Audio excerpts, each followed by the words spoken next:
Terima kasih Anda masih bersama kami di Sapa Indonesia Pagi. Saudara, kita masih membahas apa saja misi yang dibawa dan juga energi baru yang dibawa oleh para anggota Dewan kita yang sudah resmi dilantik kemarin. Tidak hanya kalangan artis, tapi juga anak-anak muda, Gen Z yang kritis dan juga tentu saja bersemangat pastinya. Tapi kita akan lihat dulu Mbak Hillary dan juga Mas Abraham, ada survei Litbang Kompas yang kita paparkan. Ya, ini dia, kita lihat, yakin ketika ada pertanyaan, yakinkah Anda DPR ke depan akan mampu dalam mengawasi jalannya pemerintahan? Nah, dari survei tersebut hasilnya 63,8% ini yakin. Tapi ada 23,1% yang tidak yakin. Jadi mayoritas masih yakin dengan 63,8% ini yakin bahwa DPR ke depan akan mampu mengawasi jalannya pemerintahan. Dan nextnya kita akan lihat pertanyaannya. Nah, salah satu pertanyaan yang juga diutarakan pada saat survei adalah, yakinkah Anda DPR ke depan akan mampu mendengarkan aspirasi masyarakat? Dari survei hasilnya 54,4% ini mengatakan yakin bahwa DPR ini ke depan akan mampu mendengarkan aspirasi masyarakat. Tapi masih ada 33,1% yang ternyata menyatakan tidak yakin nih DPR ke depan akan mampu mendengarkan aspirasi masyarakat. Lah, inilah hasil survei Litbang Kompas, saudara. Nah, kita akan tanyakan nih ke Mas Abraham dan juga Mbak Hillary soal bagaimana keyakinan masyarakat yang mengatakan bahwa memang yakin betul DPR ini bisa mengawasi pemerintahan, termasuk juga DPR bisa mendengarkan aspirasi masyarakat. Kalau kita lihat faktanya bahwa pembagian kekuasaan di DPR ini berjalan mulus, kita tahu Koalisi Indonesia Maju Plus ini menguasai parlemen saat ini. Jawaban Anda, Mbak Hillary? Saya kembali lagi ya melihat bahwa kalau survei tadi dilaksanakan secara nasional, akan kembali kita melihat bahwa mungkin masyarakat di setiap daerah bisa punya pendapat yang berbeda tergantung wakil rakyat yang selama ini berinteraksi dan bekerja langsung untuk dia. Kalau saya secara pribadi sebenarnya melihat kalau masyarakat di dapil saya cukup optimis ya, karena walaupun dengan DPT 1,4 juta, hari ini saya bisa dilantik dengan suara DPR RI perempuan terbanyak se-Indonesia nomor 1 di 310.000. Nah, itu melihat bahwa wakil rakyat sudah bisa membuktikan selain di luar urusan kemudaannya, tetapi sudah bisa membuktikan bahwa ada sosok-sosok yang bisa dipercaya jelas oleh masyarakat. Itu menjadi privilege dari anggota dewan yang sudah pernah bekerja sebelumnya ya. Dan ini menjadi salah satu alasan mengapa saya optimis bahwa di beberapa daerah yang wakil rakyatnya cenderung berinteraksi baik dengan masyarakatnya, tentu hasilnya akan menunjukkan chart yang lebih optimis, yang lebih tinggi mungkin tingkat kepercayaan dan kesuksesannya untuk meyakini bahwa DPR bisa kemudian mewakili aspirasi masyarakat. Tapi kembali lagi, eh, PR DPR untuk bisa merubah citra DPR yang sudah saya suarakan sejak 5 tahun lalu, ini masih sangat panjang ya. Melihat kemarin sempat ada demo dulu, baru setelah ada demo baru beres ya. Udah ada tanda apa namanya peringatan darurat, baru tiba-tiba langsung putar arah. Nah, ini menjadi alasan wajar ada yang bersuara bahwa sangat tidak percaya. Nah, dari sini kita berharap tentunya ini bisa menjadi semangat juga buat chart yang tadi ya, survei yang tadi bisa menjadi semangat juga buat DPR untuk ya setidaknya sadar diri bahwa kita tingkat kepercayaan publiknya mungkin masih 50-an persen, masih ada 50% lagi masyarakat yang perlu kita yakinkan. Tapi tidak akan mudah karena dalam setiap dapil tentunya cara masyarakat menilai DPR yang masing-masing itu berbeda. Termasuk juga cara Anda yang saya cukup apresiasi betul, Anda cukup aktif di media sosial dengan meng-up sejumlah persoalan, kasus-kasus persoalan di dapil Anda, soal persoalan hukum yang kemudian di-up dengan men-tag salah satu petinggi atau segala macam, dan itulah masih Anda akan lakukan di Betul. 2024 hingga 2029 ini untuk bisa punya taring ibaratnya. Betul. Masyarakat ternyata menunggu-nunggu wakil rakyat yang bisa dihubungi dengan mudah dan bisa menunjukkan bahwa kinerjanya itu cukup bagus, terpublikasi dengan baik dan masyarakat bisa menaruh harap kepada wakil-wakil rakyat yang bekerja dengan cara atau metode demikian. Nah, ini juga menjadi alasan mengapa menurut saya para wakil rakyat yang mungkin anak-anak muda menjadi lebih diuntungkan ya karena kita punya cara-cara dan terobosan-terobosan baru untuk bisa membangun komunikasi dengan masyarakat. Nah, yang para senior ini agak lebih PR karena ada agak jarang ya bagi mereka untuk mungkin memanfaatkan media sosial khususnya untuk bisa respon cepat suara rakyat. Nah, ini juga mengapa saya yakin mempengaruhi tadi survei yang tadi ya. Karena masyarakat tidak melihat pekerjaan-pekerjaan dari wakil rakyat senior karena tidak terpublikasi dengan baik, bukan karena mereka tidak bekerja mungkin ya, tapi karena tidak terpublikasi dengan baik jadi masyarakat tidak tahu dan akhirnya malah tidak diuntungkan dari situ. Akhirnya citra DPR kelihatannya cuma pas tidur aja. Padahal ada juga wakil rakyat senior-senior karena nggak bisa publikasi, nggak biasa main media sosial, akhirnya udah kerja pagi siang malam dianggap tidak kerja dan tidak dipilih lagi. Mhm. Nah, itu jadi salah satu hal yang menurut saya perlu diperbaiki mungkin dari DPR dan mungkin menjadi tugas dari anak-anak muda untuk menginspirasi supaya para senior ini bisa mungkin berkembang sesuai dengan perkembangan digital dan akhirnya mempercayakan media sosial, media massa untuk mempublikasikan kinerjanya. Oke, menarik sekali.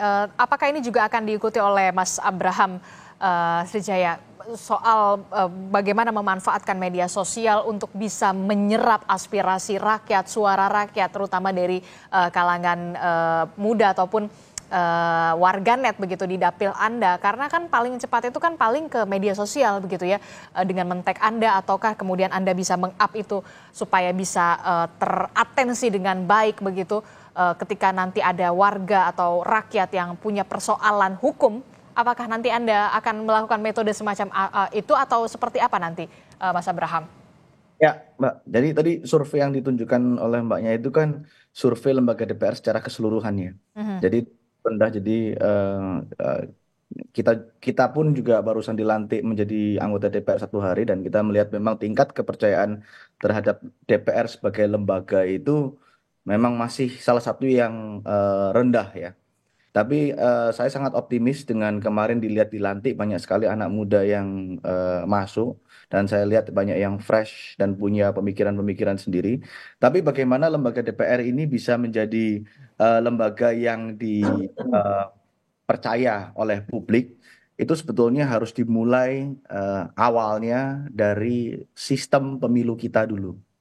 Sistem pemilu kita dulu. Saya berharap sekali nanti di 5 tahun ke depan ini Komisi 2 bisa ikut merevisi undang-undang pemilu sehingga pemilihan umum tidak brutal seperti kemarin. Mhm. Apa yang menurut Anda perlu direvisi? Jadi sakit hati dari mungkin yang seperti saya selalu bicara realitas ya, realitas di lapangan ini eh, penggunaan logistik uang itu sangat masif di lapangan itu. Mhm. Sehingga apabila masyarakat sudah dibayar, wakil rakyat akan beranggapan gue udah bayar lu. Jadi ya lu jangan berharap untuk aspirasinya diterima. Kurang lebih seperti itu ya. Ini kalau misalnya akan terus-terus seperti ini 5 tahun ke depan akan seperti ini dengan menggunakan uang maka akan rusak kita punya sistem demokrasi dan kita juga akan punya wakil-wakil rakyat yang tidak bisa dipercaya di DPR Mhm. sehingga harus diperbaiki dari pangkalnya dulu. Mhm. Tapi kan begini ya, sudah menjadi rahasia umum begitu ya, biaya politik itu mahal, apalagi kalau sudah bisa berada di seperti Anda gitu di Senayan begitu. Nah, bagaimana bisa kemudian merubah dengan cepat soal rahasia umum itu, soal biaya politik itu nggak murah, mahal. Bukan hanya rahasia umum, kita ini para politisi gua rasa juga nggak mau kalau bisa keluar duit sedikit, kita pasti mau keluar duit sedikit. Tapi masalahnya di lapangan pun kita diminta. Tapi apa yang harus dilakukan? Yang pertama adalah undang-undang pemilunya mungkin kalau ini pendapat pribadi saya tidak mewakili fraksi, pendapat pribadi saya adalah pemilihannya dari terbuka harus dirubah menjadi hybrid. Minimal menjadi hybrid atau bahkan tertutup. Itu menurut saya ya. Karena apa? Supaya tidak terjadi hal-hal yang kemarin, kita bisa fokus terhadap mengkampanyekan partai dan program-program yang akan dilaksanakan apa untuk kedepannya, tidak membabi buta, tidak siapa yang lebih besar, khususnya dapil saya ini, dapil DKI ini, dapil yang neraka betul ini. Jadi ke depan ini nanti wakil-wakil rakyat yang bisa maju itu betul-betul wakil rakyat yang kompeten dan masyarakat bisa percaya dengan wakil-wakilnya di DPR. Oke, Mas Abraham, ini kan ada 3 RUU yang kemudian belum selesai lah ibaratnya kemarin di periode 2019 hingga 2024. Ini ada RUU perampasan aset, RUU perlindungan pekerja rumah tangga, dan RUU masyarakat hukum adat begitu ya, kalau tidak salah ada 3 RUU. Nah, menurut Anda yang paling prioritas yang pertama dulu harus diselesaikan ini yang mana dulu? Saya kalau Mbaknya bilang RUU perampasan aset, saya tidak sepakat kalau RUU perampasan aset itu dengan apa RUU perampasan aset yang sekarang itu disahkan, saya nggak sepakat karena saya sudah baca. Yang harus dilakukan adalah revisi undang-undang tidak pidana korupsi Korupsi dengan dulu. memasukkan perampasan Perampasan aset aset. di dalamnya. Nah, itu yang saya sepakat karena itu extraordinary crime harus punya extraordinary solution, yaitu perampasan aset. Kalau RUU perampasan asetnya sendiri, saya nggak setuju, Mbak, karena itu bisa menjadi alat sandera, Mhm, bukan hanya terhadap politisi, tapi masyarakat pada umumnya. mhm, Dan itu bahaya sekali itu mhm, bahaya sekali. mhm. Apa yang membuat Anda bisa menjadi alat sandera menurut Anda? Saya kasih contoh ya, ini kasih contoh, karena ini disertasi saya. Misalnya Mbak Hillary dan Pak Ujang partneran dalam suatu perusahaan. Awalnya mereka partneran satu perusahaan dan tidak ada masalah. Selama ini Hillary mengambil uang dari perusahaan untuk kepentingan perusahaan ke rekening pribadinya. Suatu saat Pak Ujang berantem dengan Hillary dan melaporkan Hillary eh, ke pihak kepolisian karena mentransfer uang itu ke rekening Hillary secara pribadi, Mhm, lalu dilaporkan penggelapan dalam jabatan. Apabila RUU perampasan aset diterapkan tindak pidana secara keseluruhan, itu bisa dikenakan loh Hillary kena perampasan aset. Karena ada kerugian, ada keuntungan secara ilegal yang diambil oleh Hillary dari perusahaan. Oke. Dan perampasan aset itu bisa diterapkan. Dan ini bisa menjadi alat peras. Hmm, Ya kan, kalau mau damai, kira-kira harus keluar duit berapa, kan kira-kira gitu. hmm, Ya, ini bahaya sekali. hmm. Itu barusan satu hal ya. Ini barusan satu hal. Belum kita bicara yang lain ini. Nah, saya kasih contoh lagi. Mhm. Jadi, Eh, jadi harus ada yang diperjelas dulu di sini ya, harus ada yang diluruskan dulu. harus spesifik. Harus spesifik. Tidak bisa tindak pidana secara general. Harus tindak pidana korupsi. Nah, dalam RUU perampasan aset ini tidak disebutkan tindak pidana korupsi. Tapi tindak pidana pada umumnya. Misalnya contoh lagi. Kasus timah 371 triliun. Itu eh, kasus timah itu sudah kerusakan ekologisnya sudah ada dari zaman Belanda. Oke. Nah, terus perampasan asetnya siapa yang disita? Ah, Nah, gitu. Untuk mengembalikan kerugian negara. mhm, Nah, itu akan menjadi problem. mhm. Dan itulah yang kemudian ketika nanti Anda, bukan ketika nanti Anda, tapi ketika Anda sudah hadir di dalamnya di Senayan, inilah yang kemudian harus dibereskan lebih dulu, begitu ya menurut Anda ya? Harus dibahas dulu. Ini harus dibahas dulu. Formilnya seperti apa, materialnya seperti apa, Mhm, kita harus bahas dulu. Makanya kalau misalnya itu RUU perampasan aset disahkan dalam keadaan yang sekarang, saya nggak setuju. Itu harusnya dimasukkan dalam undang-undang tidak pidana korupsi. mhm. Oke, Kang Ujang? Ya tentu saya sih melihat sesuatu yang positif saja kalau punya ide gagasan ya terkait dengan pembaharuan ya revisi misalkan terkait undang-undang perampasan aset dan itu menurut saya anak muda siapapun harus punya produk gagasan itu. Nah itu dah yang ada dinilai dari para anggota itu nilai value seorang anggota adalah gagasannya dan dari itu semua ujungnya adalah produk yang dibuatnya. Oleh karena itu ya tetapi memang saya katakan saya punya pengalaman dulu juga ketika menjadi staf khusus itu merancang undang-undang itu kadang-kadang ada pesanan, tolong membuat pasal ini argumentasinya seperti ini, mencari pembenaran seperti ini. Itu juga terjadi. Tetapi tadi saya ingin mengatakan tidak bisa ide gagasan itu dibentengi oleh misalkan kekuatan partai politik. Jadi memang ide gagasan itu harus melompat pagar-pagar itu. Tetapi karena ini adalah penguasanya partai, kadang-kadang nanti kalau terlalu keras dipindah komisinya, di PKO. Karena ini menjadi persoalan. Tetapi tetap saja harus kita bangun optimisme itu, kita bangun ide gagasan besar untuk membangun bangsa dari kontribusi anak-anak muda yang ada di parlemen. Tetap itu harus dibangun, harus dimulai begitu. Oke, itu tadi yang kemudian bisa menarik sekali. Apakah nanti kalau terlalu keras begitu untuk mengkritik atau terlalu keras untuk kritis begitu, jangan-jangan nanti bisa dipindah komisi. Nah, ini gimana nih, udah siap belum Mbak Hillary dan juga Mas Abraham? Kalau saya udah pernah, Mbak. Saya udah pernah dari Komisi 3 gara-gara mulutnya terlalu berbeda mungkin. Nggak bisa direm ya, akhirnya pindah komisi sebelah, pindah komisi 1. Dan untuk sampai urusan pindah partai juga saya sudah pernah.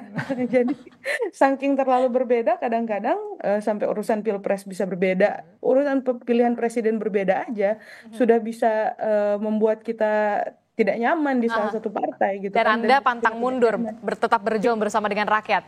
Betul. Untuk memperjuangkan aspirasi rakyat ini terkadang ya pembenarannya adalah setiap rakyat di masing-masing provinsi mungkin bisa punya kepentingan berbeda, apalagi masyarakat yang mungkin dari provinsi yang ada agama minoritas atau suku minoritas ya, ada perbedaan-perbedaan kepentingan dengan yang mayoritas kemungkinan, tetapi ada juga yang memang perbedaan antara kepentingan rakyat dan kepentingan partai. Nah ini menjadi ribet dan kadang-kadang ya. Dan Anda sudah terbiasa ya terus dipindahkan begitu ya, sampai Anda juga harus pindah partai. Di PAW dulu, pindah partai dan lain-lain. Itu jadi walaupun di partai tersebut tentunya bukan partai yang buruk, tidak, tapi ada beberapa kepentingan yang berbeda sehingga terpaksa langkah-langkah seperti itu harus berani diambil oleh anggota dewan. Kalau anggota dewannya tidak berani mempertaruhkan jabatan dan tidak berani mempertaruhkan kepentingannya untuk masyarakat, ya tentunya dia tidak akan bisa menjadi anggota dewan yang tentunya bisa diharapkan masyarakat untuk perjuangan. Oke, kalau Mbak Hillary ya saya sudah tahu lah ya, dia sudah dipindahkan begitu, bahkan sempat pindah partai. Nah kalau Mas Abraham sendiri, bagaimana Anda punya keberanian yang sama juga ketika Anda merasa saya berada di barisan rakyat ini, tapi ternyata terbentur? Ya, yang pertama yang harus kita lakukan adalah kita harus punya alasan logis dan alasan yang rasional kenapa kok kita punya pendapat itu, dan kita harus mampu melakukan pendekatan terhadap partai agar bisa sejalan dengan apa yang diinginkan oleh rakyat. Itu yang harus dilakukan dulu. Apabila nggak bisa, ya jabatan menjadi taruhannya. Kenapa? Saya juga selalu bilang ke teman-teman pengusaha pada umumnya, teman-teman jangan jadi anggota DPR. Jadi anggota DPR itu ternyata nggak enak.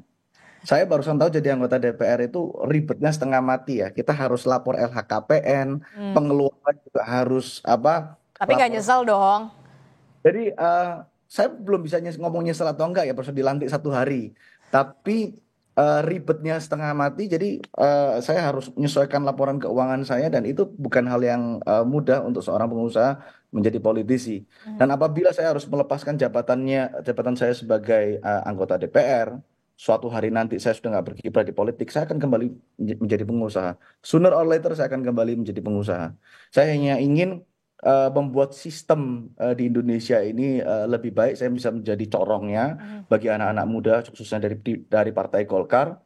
Tapi tentunya saya berharap teman-teman fraksi Partai Golkar bisa membawa amanah yang diberikan oleh rakyat dengan baik. Nah kalau dipindahkan komisi berani juga, sudah siap? Nggak ada masalah.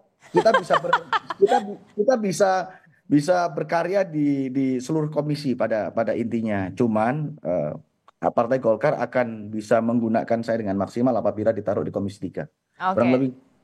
Oke, yang jelas jangan sampai ada tagline-tagline lagi seperti yang kemarin Mbak Hillary ya, peringatan darurat lagi begitu ya. Sudah cukup lah ya yang seperti itu ya. Kalaupun nanti akan ada lagi, ya jangan sampai lah. Kalaupun ada, saya berharap Anda berdua bisa berada di paling depan pada saat ada rakyat bersuara. Itulah yang kemudian saya harapkan. Terakhir, Kang Ujang. Kita kawal semua ya, para anggota DPR muda, saya akademisi mengawal proses transisi demokrasi ke depan. Karena pertaruhannya besar. Kalau kita sampai setback ke belakang ini, tentu rakyat akan dirugikan. Inilah momentum terbaik pemerintahan baru, DPR baru, untuk membangun optimisme itu. Optimisme ada, cuma tadi karena persoalan yang banyak di masa lalu, ini yang harus kita perbaiki satu demi satu. Sehingga apa? Sehingga tadi kepercayaan ke DPR makin tinggi, kepercayaan kepada eksekutif juga makin tinggi. Sehingga apa? Sehingga rakyat itu ketika trustnya tinggi kepada legislatif dan eksekutif, maka membangun bangsa akan lebih mudah. Dan saya percaya masyarakat tidak akan diam dalam konteks mengawasi yang mengontrol baik anggota DPR-nya, wakilnya di parlemen maupun eksekutifnya. Kita kemarin di akhir ujung pemerintahan Jokowi saja, mohon maaf, revisi undang-undang pilkada akan dieksekusi dan anggota DPR diam semua.